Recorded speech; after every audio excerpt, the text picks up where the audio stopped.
What's poppin', y'all? Hoops Hub back with another video. Today's video, I'm going to be talking about something that has really been, bothering me. Like, I really want to get it off my chest because I've seen a lot of it on social media. A lot of people using this word against NBA players that, I don't really like. And, it's not, that I don't like it. I just don't think it's correct. The word bust is thrown around so much these days. So much. And people are so quick to judge an NBA player and base what his potential or what his career trajectory is going to look like after not even a full season, guys. A full season, this hasn't even been a full season and people are using the word bust against some of these rookies. I'm here to tell y'all that let's not do that. We're better than that as NBA fans. The word bust is thrown around so casually and it needs to stop. I saw a lot of fans calling Killian Hayes a bust, and I saw a lot of fans calling James Wiseman a bust, and that's where it really, spurred what my arguments were. A lot of people like to throw around the word bust a lot, even in previous years, after a couple bad games or after only one season or half a season.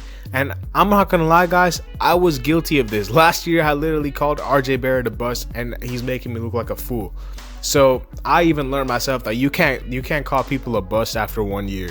It takes way longer than that. An average NBA player, he doesn't really hit his prime until, let's say, when he's 27, 28, is when I would say they're in their prime, quote unquote. And that takes a long time, especially when you come into the league as a 19, 20, 21 year old. It's gonna take you a couple years, 4, 5, 6 years to hit your prime. That's a long time. People have to stop throwing around the word bust because it's really incorrect. It's not ethical. People have to stop using that word. So it's usable in appropriate situations. Like, Anthony Bennett was a bust.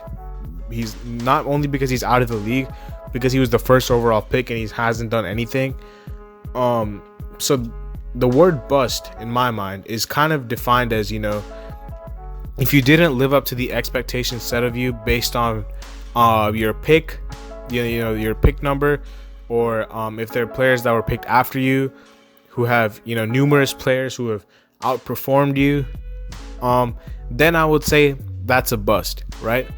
Like I said, Anthony Bennett is definitely a bust in my opinion. Jabari Parker, I wouldn't say he's a bust, but some people could argue that he's a bust because, that 2014 draft class wasn't really like loaded, but it did have Giannis Antetokounmpo and Rudy Gobert come out of it, and Jabari Parker is currently not on any team. But people like Josh Jackson, would y'all say Josh Jackson's a bust? Josh Jackson was the 4th overall pick, and up till this year, he probably would have been heading on that bust route. But I think this year what he's done is he's really revitalized his career in Detroit, and he's turned into a very solid role player. And as a 4th overall pick, you can't really ask for much more.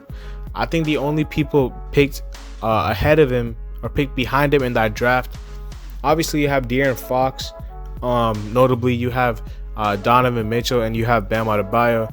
But after that, I do believe that Josh Jackson could be on par with some of these other names. So I wouldn't say Josh Jackson is really a bust either.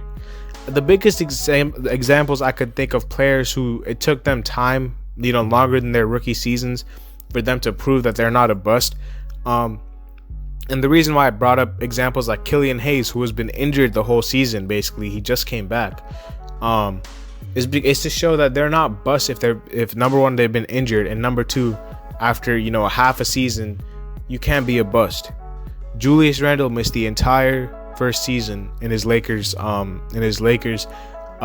rookie season. He played one game and he got injured in it. No one really expected Julius Randle to turn into the player that he was after that. He was a 7th overall pick. He was a lottery pick from Kentucky. He had a lot of hype. Julius Randle was a was a name that a lot of people knew coming out of college, and he underachieved in the sense that he was injured his whole rookie season. So a lot of people were throwing around the word bust. Well, in reality, he was just injured.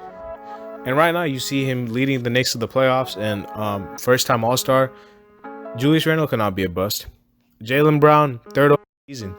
People called him a bust. Look at Jaylen Brown now, first-time All-Star. Probably could have been an All-Star the season before this one. His team is in the playoffs.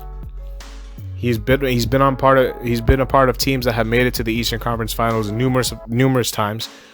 Jaylen Brown cannot be a bust. Domantas Sabonis. I remember when the Orlando Magic took Domantas Sabonis and traded him away to the OKC Thunder. He didn't do anything on the Thunder. He did not do a thing on the Thunder, right?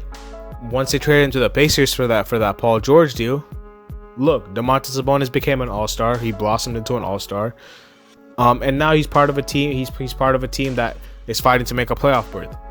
So it takes time to judge people as busts. You know, people that are judged as busts is examples of people who are judged as busts as of right now.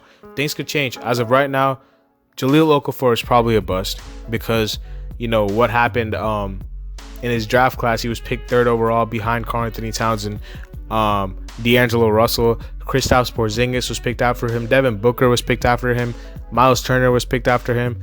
I would say Jahlil Okafor is a bust. But a player like Justice Winslow is not a bust. He was picked 10th in that same draft class, and he's still a serviceable player. Unfortunately, he's been injured, so you couldn't really see his potential. Mo Bamba, not a bust.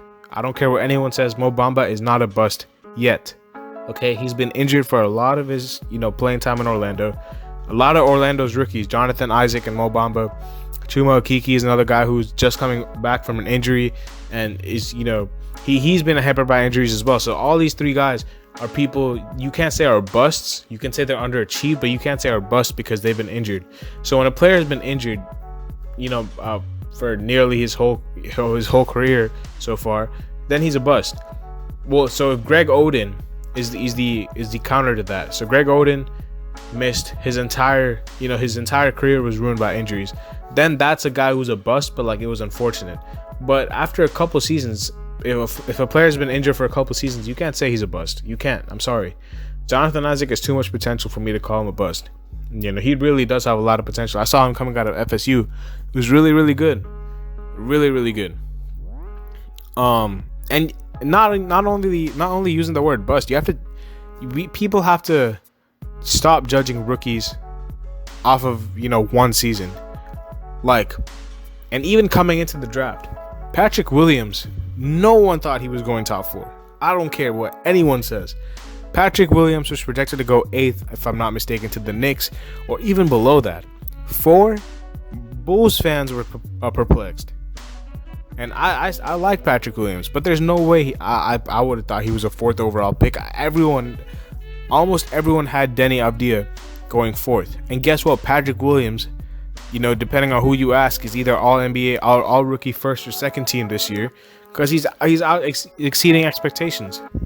Now, a guy that I will say I expected to go a lot higher was Tyrese Halliburton. I expected him to go 6th to the Hawks. When the Sacramento Kings picked him up, it was a steal. It was an absolute steal. I think everyone knew that. But even guys like Aaron Nesmith, who's not really getting that much playing time with the Celtics, you can't judge him. You can't say he's a bust. I'm sorry. Killian Hayes and James Wiseman. James Wiseman doesn't really look like, what the 2nd overall pick is supposed to look like as of his rookie season, but you can't call him a bust. You can't. Killian Hayes has been injured. You can't call him a bust. It takes a lot to be a bust, man. Being a bust is really, really hard. You have to not do a lot of things in order to be a bust. And that's no disrespect to people who are busts, but it takes a lot to be a bust. Like Nick Stauskas is probably a bust. 8th overall pick out of Michigan, and didn't really live up to it. Did not. He's out of the league right now. And just because you're out of the league doesn't mean you're a bust. I want to clarify that, because there's some players who are out of the league right now who we all know can still hoop. I don't know. Is Dion Waiters a bust? He's out of the league right now, but Dion had some good seasons. 4th overall pick out of Syracuse in a draft class that wasn't really that good. yeah, man, people have to stop throwing out that word bust because it's really, really reactionary, and you just got to be better than that. You know, it takes a lot. It takes, like I said, being a bust. You know, you got to do a lot of things or not do a lot of things in order to be considered as a bust. You got to either be injured your whole career, you got to not do anything, be out of the league in a couple years. Like a guy who I would say is a bust is probably Franklin Okina and Dennis Smith Jr. Both of them are probably busts in my eyes as of right now, but they can, you know, get it done. They can definitely turn it around. Like I thought Josh Jackson was a bust until now. So yeah, I mean, people really, really do have to slow down on the word bust and stop casually throwing it out there after half a season or one season. And that's what this video is about. That's why I made this video, because you know, I've been seeing a lot of it, man. A lot of it, and it's just not right. It's not right. Let me know what y'all think about this in the comment section though. Catch y'all later. As always, make sure to leave a like and subscribe. And yeah, I'll see y'all later. Peace.